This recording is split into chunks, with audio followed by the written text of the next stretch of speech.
Saya persilahkan Pak Mendagri. Terima kasih. Bismillahirrahmanirrahim. Assalamualaikum warahmatullahi wabarakatuh. Selamat pagi, salam sejahtera untuk kita semua. Shalom, Om Swastiastu, Namo Buddhaya, salam kebajikan. Yang saya hormati dan saya muliakan pimpinan dan juga anggota Komisi 2 DPR RI, rekan-rekan pejabat pimpinan tinggi media Pratama di lingkungan Kemendagri dan Badan Nasional Pengelola Perbatasan, hadirin sekalian yang bahagia. Pertama-tama kami ucapkan terima kasih atas undangan yang diberikan kepada kami, dan juga tentu kita menjadi puji syukur kepada Allah Subhanahu wa taala, Tuhan yang Maha Kuasa, memberikan kesehatan dan kekuatan kepada kita untuk hadir pada acara yang penting ini. Di antaranya sesuai dengan surat dari DPR RI yang kami terima tanggal 23 Januari tahun 2025 tentang rapat kerja dan rapat dengar pendapat, khususnya yang menyangkut masalah evaluasi kinerja Kemendagri dan BNPB tahun 2024, juga program kerja Kemendagri dan BNPB tahun 2025. Kemudian kami laporkan bahwa untuk kinerja tahun 2024 baik Kemendagri maupun BNPB ada sejumlah prestasi dan penghargaan atas capaian kinerja Kemendagri tahun 2024. Di antaranya adalah seperti di layar, penghargaan kepada Menteri Dalam Negeri atas Extraordinary Achievement in Reform of Domestic Governance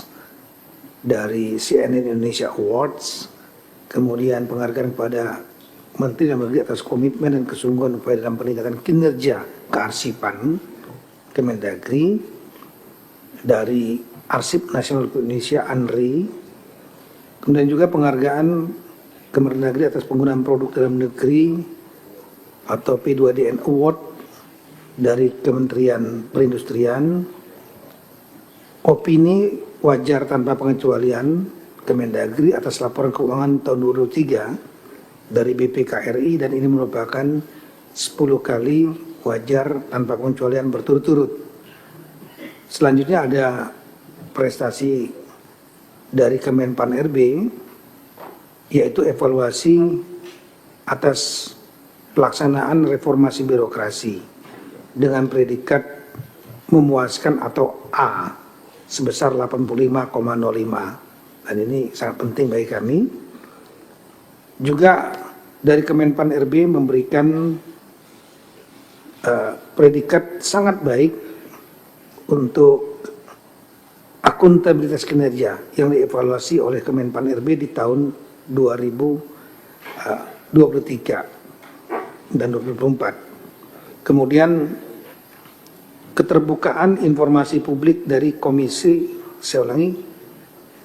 Informasi dan Komisi Informasi ya, dari Kementerian Informasi, yaitu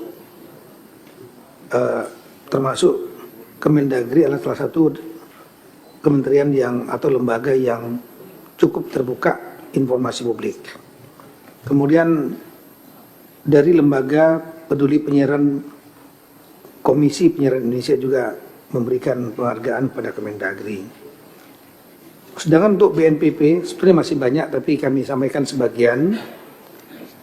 Kemudian juga dari BNPB mendapatkan sejumlah penghargaan, di antaranya penilaian indeks perencanaan pembangunan nasional tahun 2024 dari Kementerian Bappenas dengan predikat sangat baik, nilai 98,23.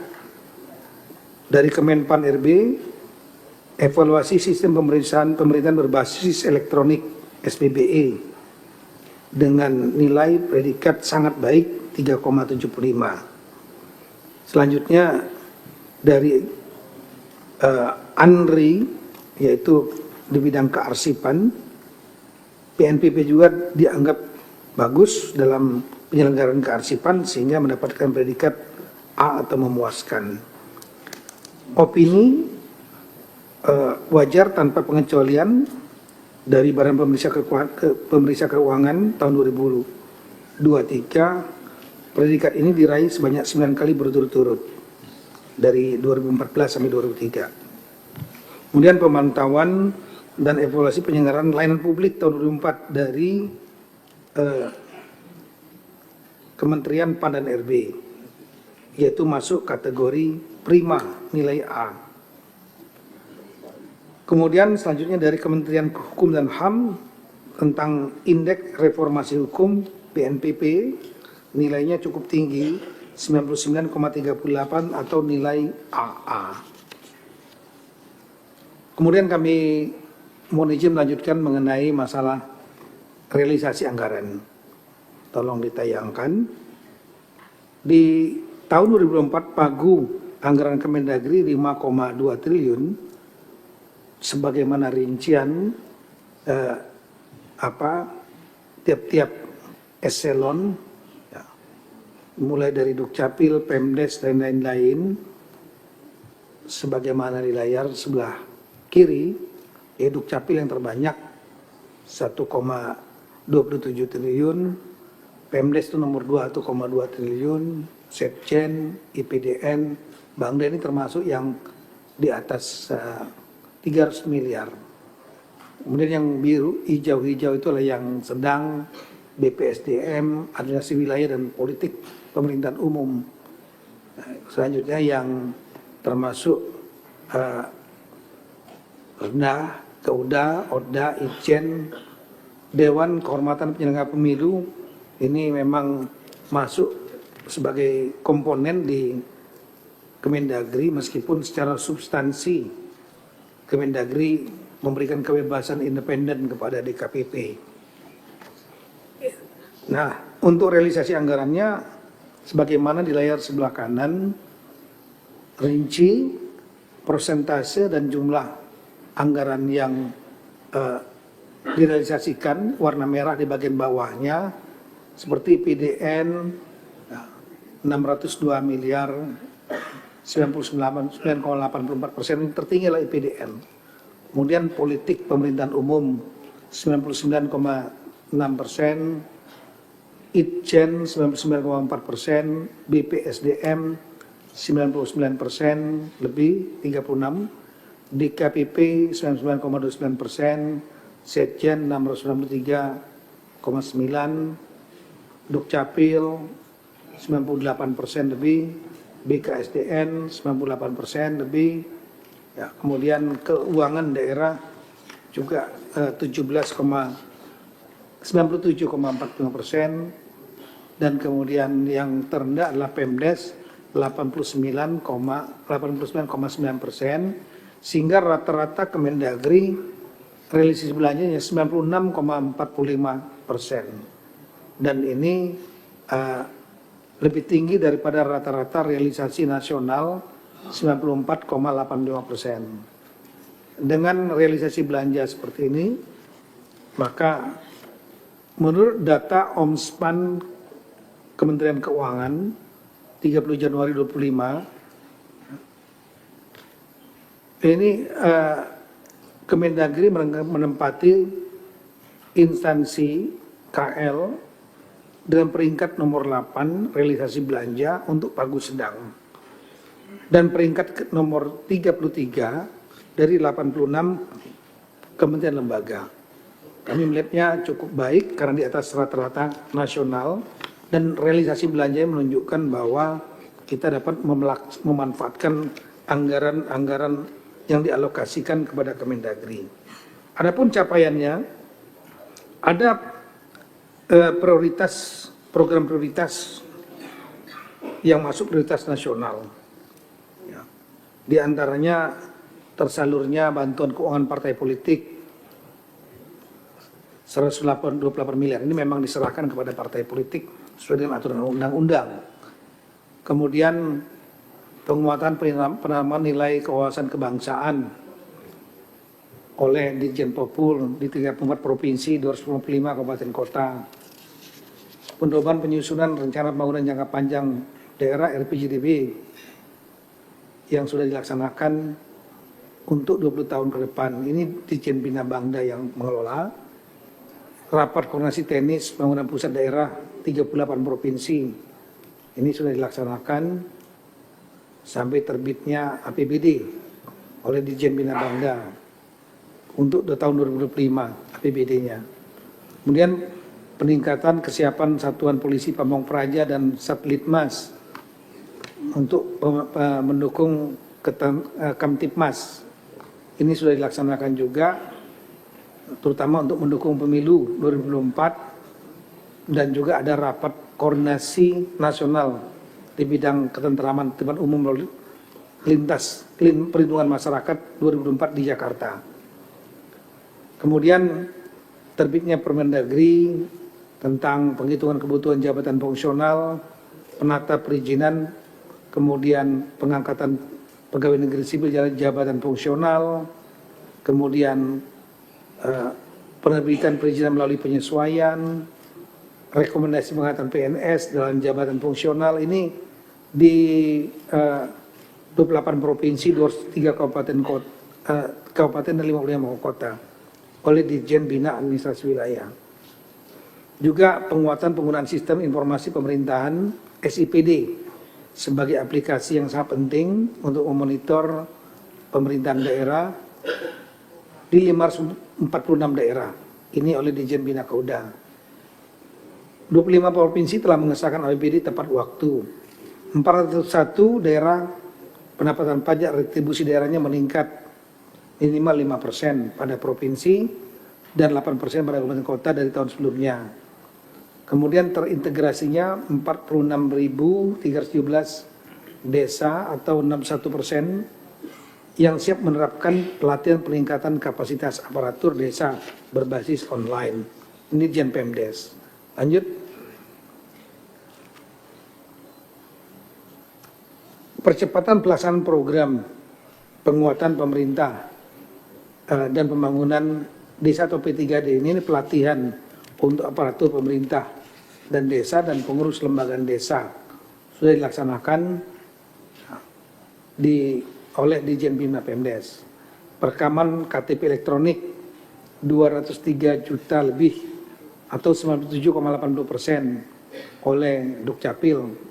Kemudian pengisian jabatan penjabat kepala daerah ini ada 275 sudah dilaksanakan juga oleh Ditjen Otda.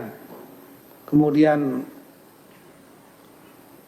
ada layanan konsultasi dan layanan administrasi, masalah hukum, masalah mutasi pegawai dan lain-lain, jumlahnya sekian banyak 13.000 lebih dokumen dan 34.000 lebih dokumen layanan konsultasi. Kemudian evaluasi kinerja 275 penjabat kepala daerah dilaksanakan juga secara terus-menerus per 3 bulan sekali oleh Itjen. Pemantauan inflasi, karena ini kami mendapatkan tugas khusus dari Bapak Presiden untuk memantau dan mengkoordinasikan inflasi di daerah. Dan alhamdulillah angka inflasi Indonesia per bulan Desember 2024 di angka 1,57% year on year. Ini angka yang sangat bagus, salah satu yang terendah di dunia, tapi kita tidak ingin mencapai angka di bawah 1,5%, karena targetnya adalah 1,5 sampai dengan 3,5%. Itu angka yang dianggap bisa positif untuk produsen, petani, nelayan, pabrik-pabrik, produksi, dan juga bisa dijangkau oleh konsumen masyarakat. Jadi range-nya antara 1,5 sampai 3,5% sesuai target dari tim pengendali inflasi tingkat pusat.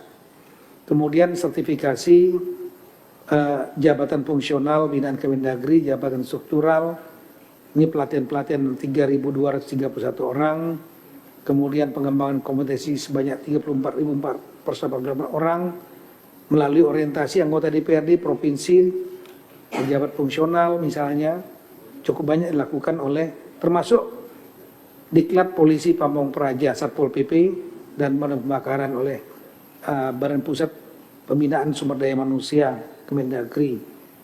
Seleksi calon penerimaan praja 721 orang.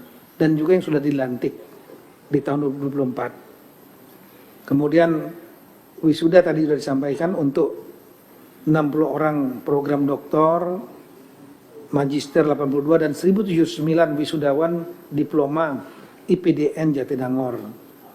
Pembinaan inovasi dan penilaian inovasi daerah 529 pemerintah daerah, dan kita berikan award juga yang namanya penghargaan Innovative Government Award 2024 oleh Badan BSKDN Strategi dan Kebijakan Dalam Negeri, Litbang dulu namanya. Lanjut, skip lagi. Kemudian untuk catatan capaian kegiatan prioritas BNPP yang kami ambilkan sebagian. Untuk pagu dan realisasi anggaran BNPP itulah 236 tadi tolong slide-nya 236 miliar 349 juta 314 ribu. Itulah Badan Nasional Pengelola Perbatasan yang ex officio dijabat oleh Mendagri sebagai kepala BNPP. Dan ini alokasinya sebagaimana layar sebelah kiri untuk yang dikelola oleh sekretariat dan deputi-deputi, dan realisasinya di tahun 2024 adalah sebanyak 98,45%. Ya. Ada angkanya di sana. Dan ini di atas, sekali lagi di atas rata-rata nasional yang 94,85%. Jadi 98,01%. Dan ini berdasarkan data dari Kementerian Keuangan, BNPP realisasi belanjanya di tahun 2024 menempati peringkat ke-7 dari 46 kementerian lembaga pagu kecil. Ini pagunya kecil. Dan peringkat ke-16 dari 86 kementerian lembaga. Jadi cukup baik. Adapun capaiannya adalah terlaksananya fasilitas pemberdayaan masyarakat desa terdepan perbatasan negara, terutama di Kabupaten Timur Tengah Utara dan Provinsi NTT. Kemudian terlaksananya koordinasi penanganan aspek sosial dampak penyelesaian batas negara wilayah darat RI Malaysia, terutama di Pulau Sebatik dan Sungai Sinapat. Ini kita tahu Pulau Sebatik ini memang masih ada problema karena pulau ini dibuat ada garis batasnya yang lurus, di utara milik Malaysia dan selatan milik Indonesia, tapi garis batas yang jelas di lapangan memang tidak terlihat jelas, hanya ada patok-patok saja. Sehingga kami pernah sampaikan dalam rapat kerja Komisi 2, pernah pertanyaan kita sampaikan, ada rumah-rumah yang bagian halaman depannya itu masuk wilayah Indonesia, halaman belakangnya masuk wilayah Malaysia atau sebaliknya. Nah, ini yang kita fokus untuk kita selesaikan. Kemudian terlaksananya identifikasi pilar titik referensi dan pemeliharaan kalibrasi pilar titik referensi batas wilayah laut dan udara dengan negara yang bersebelahan. Kita ada wilayah dengan Singapura, kemudian dengan Malaysia, dengan Papua New Guinea dan Timor Leste. Kemudian terselenggaranya koordinasi perencanaan fasilitasi peningkatan sarana prasarana di pulau-pulau kecil dan terluar. Pengukuran indeks pengelolaan kawasan perbatasan di 18 pusat kegiatan strategis nasional di perbatasan. Kemudian terlaksananya fasilitasi dan koordinasi pelaksanaan kegiatan major project di Parok Aluk, Kecamatan Parok, Kabupaten Sambas. Terlaksananya pemutakhiran data perhitungan indeks pengelolaan kawasan perbatasan di kecamatan sebagai lokasi prioritas. Terlaksananya capaian national stunting, pelatihan penanggulangan stunting, gerakan masyarakat di kawasan perbatasan. Fasilitasi pelaksanaan koordinasi bimbingan teknis, peningkatan kapasitas aparatur pemerintahan kawasan perbatasan negara, kemudian koordinasi pengendali dan pengendalian dan perencanaan pembangunan pengelolaan batas wilayah negara dan kawasan perbatasan. Rakor ini adalah rapat koordinasi dilaksanakan di tahun 2024. Ini lintas instansi dan lintas wilayah di perbatasan. Kemudian peresmian 7 pos lintas batas nasional negara terpadu yang terpusat di PLBN atau pos lintas batas negara di Napan, NTT. Ini 2 Oktober 2024. Dukungan operasional pengelolaan zona inti dan zona pendukung 13 pos lintas batas nasional negara yang sudah beroperasi. Kemudian kita sudah melaksanakan fasilitasi penyusunan pembangunan kawasan perbatasan di lokasi-lokasi prioritas berbasis kecamatan untuk periode 2025-2029. Pimpinan dan anggota Komisi 2 yang kami muliakan, untuk program kerja Kemendagri dan BNPB tahun 2025, semula pagu alokasi anggaran Kemendagri tahun 2025 berdasarkan Surat Menteri Keuangan 23 September 2024 itu adalah sebesar 4,79 triliun sebagaimana di layar. Untuk tata kelola kependudukan 2,12 triliun terutama untuk memperkuat Dukcapil, karena Dukcapil selain yang rutin harus diperkuat IT-nya, tapi juga akan menjadi basis utama program SPBE, Sistem Pemerintahan Berbasis Elektronik atau e-Government yang diinisiasi oleh Kemenpan RB dan Kemenko Marinvest. Itu layanan publik yang berbasis digital, menggunakan data utamanya lah NIK, nomor induk kependudukan yang dikelola oleh Dukcapil yang sudah menjangkau hampir 99% registrasi penduduk Indonesia. Nah, ini perlu diperkuat infrastruktur IT-nya karena akan membuka akses kepada kementerian lembaga dan swasta yang terlibat dalam layanan publik masyarakat. Kemudian dukungan manajemen itu yang menempati yang kedua, 2,03 triliun. Kemudian pembinaan kapasitas pemerintahan daerah dan desa, ini pelatihan terutama, itu 471 miliar semula. Kemudian pembinaan politik dan pemerintahan umum sebesar 163,96 miliar, ini terutama untuk bantuan partai politik. Rincian untuk setiap eselon 1 sebagaimana sebelah kanan, mulai dari Dukcapil 46%, IPDN itu 12%, Setjen 9%, Polpum 4%, April 4%, Bangda 4% lebih, BPSDM 4% lebih, Pemdes 3,15%, keuangan daerah 2,3%, otonomi daerah 2,2%, DKPP Dewan Kehormatan Penyelenggara Pemilu 1,86%, Itjen 1,76%, dan yang terendah adalah Badan Strategi Kebijakan Dalam Negeri atau Litbang gitu 58,6 miliar atau 1,22%. Inilah alokasi anggaran yang saat itu, dan sudah kita tetapkan juga sejumlah program prioritas nasional yang harus diakomodir oleh Kemendagri serta program yang menjadi inisiatif dari Kemendagri sendiri. Inilah diantaranya program prioritas nasional, bantuan keuangan partai politik otomatis kita harus serahkan kepada 8 partai politik dan diserahkan.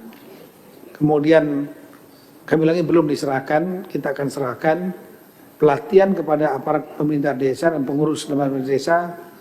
Ini ada 3.000 lebih orang, dan kemudian penguatan sistem informasi pemerintahan daerah sebagai platform yang sangat penting untuk sistem pemerintahan daerah, monitoring program kegiatan provinsi, kabupaten, kota, termasuk anggarannya.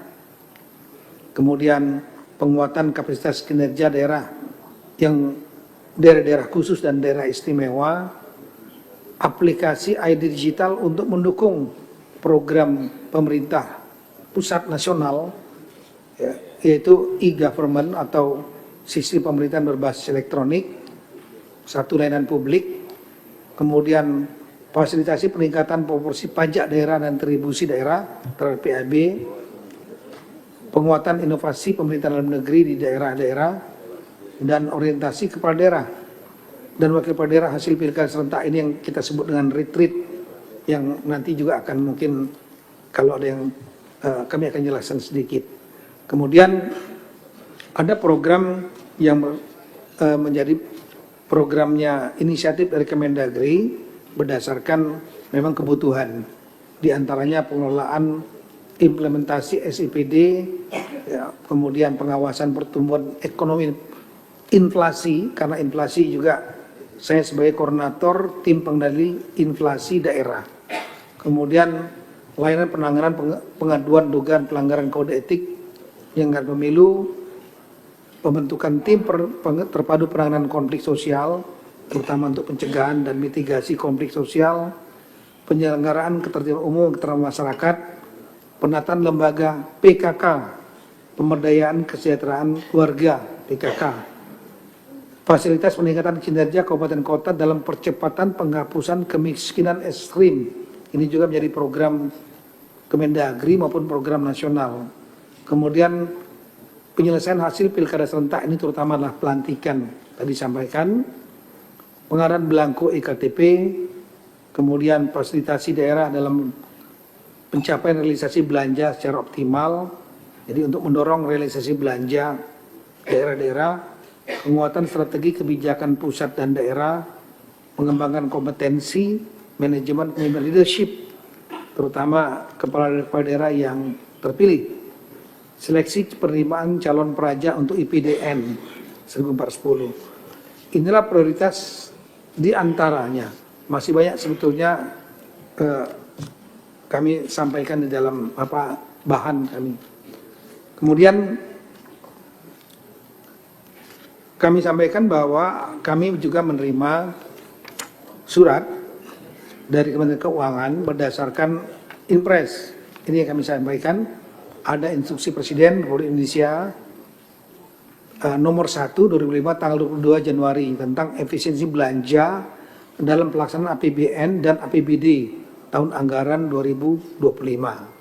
Jadi APBN diperintahkan untuk melakukan efisiensi, demikian juga APBD. Khusus dan tidak lanjuti dengan lebih detail dengan surat Menteri Keuangan tanggal 24 Januari 2025. Efisiensi belanja Kementerian Lembaga dalam pelaksanaan APBN tahun anggaran 2025 yang sudah disebutkan angkanya, yaitu untuk Kemendagri, khusus Kemendagri, ini mungkin suratnya semua ke Kementerian Lembaga. Kemendagri dilaksanakan efisiensinya adalah 2,7 triliun lebih, seperti di slide.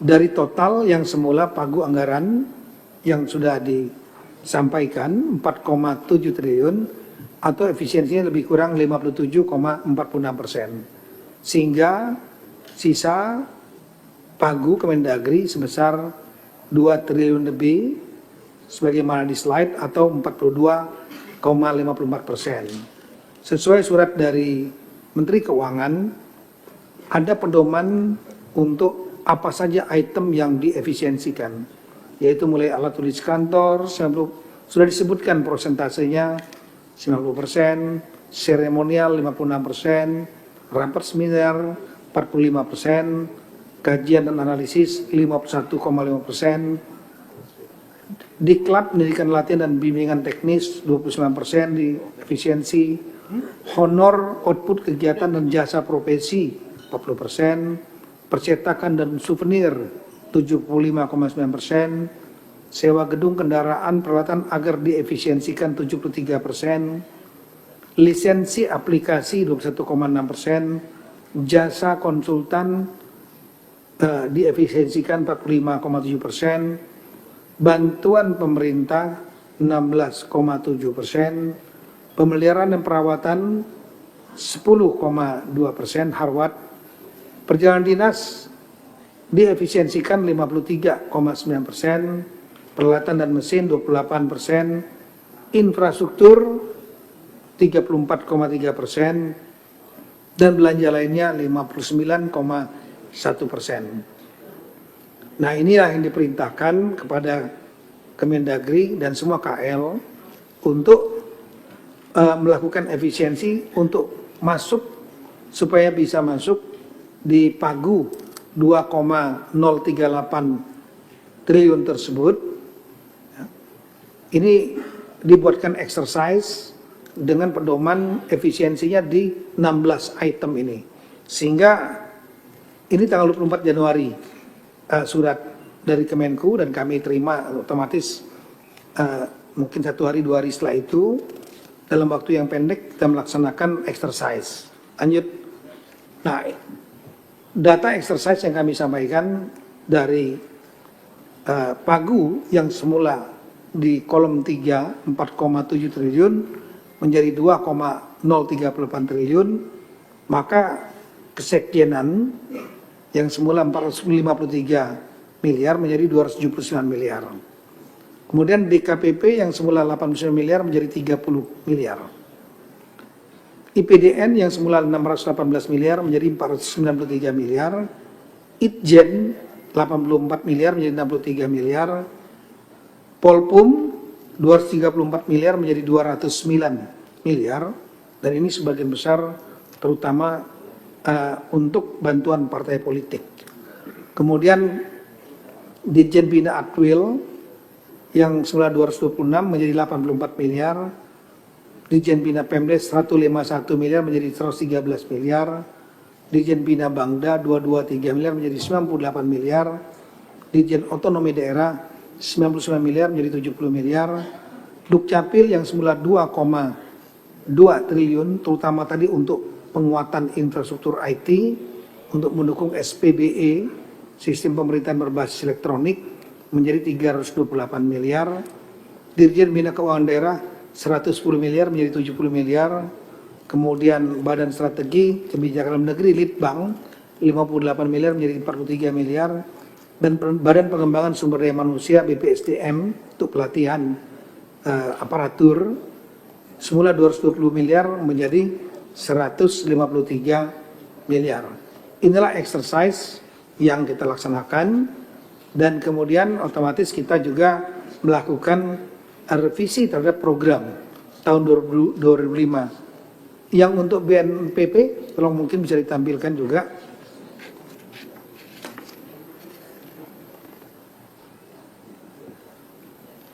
BNPP memang 267 miliar yang semula ini dan kemudian diefisiensikan sekarang menjadi 150 miliar lebih atau efisiensinya sebesar 56,45%. Ya. Inilah yang dimanfaatkan oleh BNPP karena dipatok 150 miliar dan ini juga sedang di-exercise oleh BNPP lebih rinci lagi. 150 miliar ini prinsip kita adalah baik Kemendagri maupun BNPP dengan adanya surat dari Kementerian Keuangan tersebut, maka kami melakukan penyesuaian, menyisir setiap komponen eselon, hal-hal yang bisa diefisiensikan sebanyak mungkin bisa diefisiensikan. Ya. Dengan tentunya patokan pada 16 item untuk dipedomani yang berasal dari Kementerian Keuangan. Dan itu kami sudah sampaikan tadi beberapa program-program prioritas baik yang dari pemerintah pusat maupun yang dari inisiatif Kemendagri dan BNPP juga ada yang disederhanakan, ya. Tapi prinsip tetap harus berjalan sesuai dengan target yang bisa kita optimalkan. Lanjut, tadi ada slide tadi mengenai target-target tahun 2025. Ya, inilah penyesuaian targetnya baik yang sebelum efisiensi surat dari Menteri Keuangan dan setelah efisiensi. Kami melihat prinsip hal-hal yang basic, yang mendasar untuk runningnya program Kemendagri sebagai tugas sebagai pembina dan pengawas pemerintahan daerah, sekaligus juga untuk pelaksana pendidikan IPDN, kemudian pelatihan-pelatihan dan yang operasionalisasi Dukcapil ini tetap bisa berjalan, itu prinsip utamanya.